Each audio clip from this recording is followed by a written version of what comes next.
All right, good afternoon. Today we're gonna make pizza dough. So after we're making the pizza dough, then we're gonna finish it with making a pizza. So to make our dough, I have 3.5 cups of all-purpose flour. You could also do bread flour. I have 1 packet of yeast, and then I have 1.5 cups of hot water. Not hot, it's about 110 degrees. So we want to add that to our yeast. And what that's going to do is activate our yeast. But yeast being a living organism, it needs 2 things. So the water to activate, but it also needs food. And sugar is a good form of that. I like the flavor of honey in the pizza dough, so we're going to add that. It's about 2 teaspoons, but I'm just going to eyeball that because, again, we're just feeding the yeast. So that's done. We're gonna give that a little stir.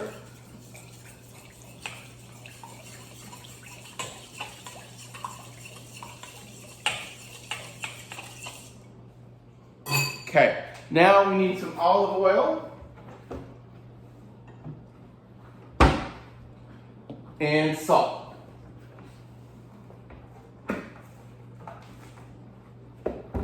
So on the salt, it's 2 teaspoons. It's about 1 small layer of the middle of your palm would be about 2 teaspoons. And then olive oil, we're doing 2 tablespoons, which is almost 1/3 cup.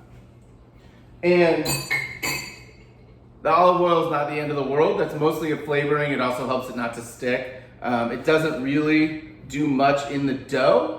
Other than flavor and sticking. So we're not going to worry about that. We're going to let that yeast activate. Then this wet ingredients go into our dry flour. Okay, goes into the mixer with the hook attachment, and you're going to just slowly incorporate that on low, scraping the sides and bottom of the bowl. Turn the mixer off, scrape the bowl, turn it back on. All in all, this should take about 15 to 20 minutes from start to finish. When you are finished, your dough needs to rest. It has to rest for about an hour, hour and a half, and it should double in size. So I have it here finished, and it doubled, and then I punched it down and kind of folded it over. And now I'm letting it rest 1 more time before we roll it out. The reason you do that is you need the gluten to relax, right? We've created gluten, which is good. Now we need it to relax or else it's gonna be real springy and it's gonna be hard for it to hold its shape when you roll it out. So I'm gonna set these aside.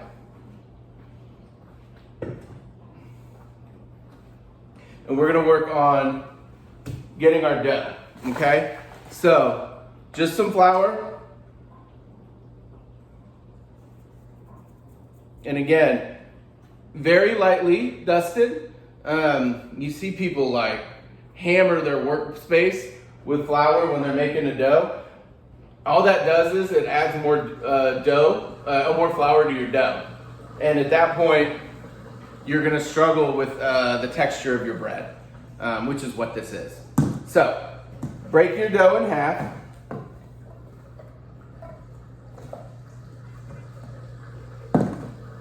And you'll see it's just kind of stretching out, which is perfect.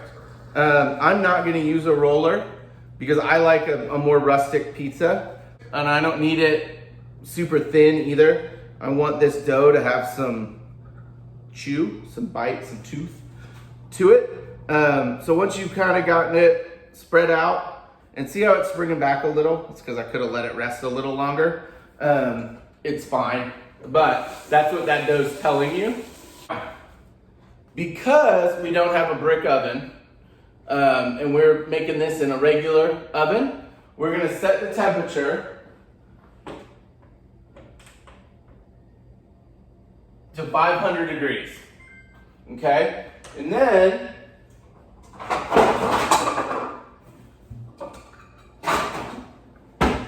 we're gonna take an old sheet pan, okay? upside down in the oven.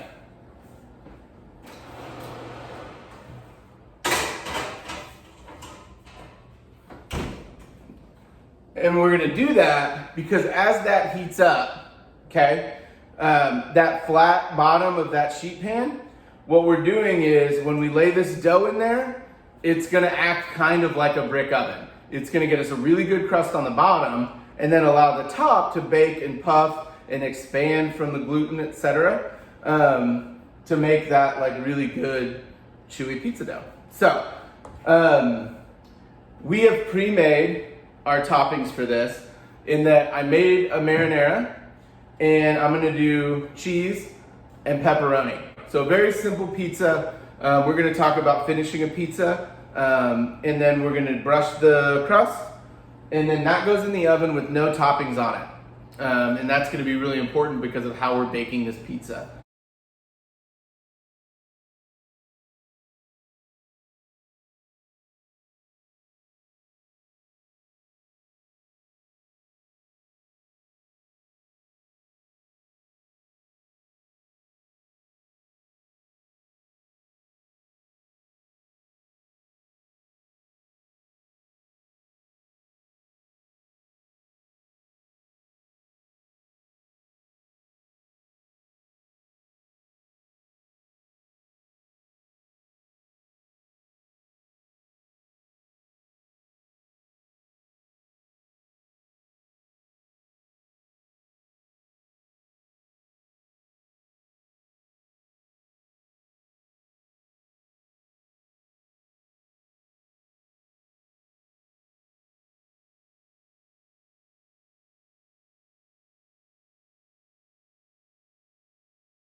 All right, thanks guys.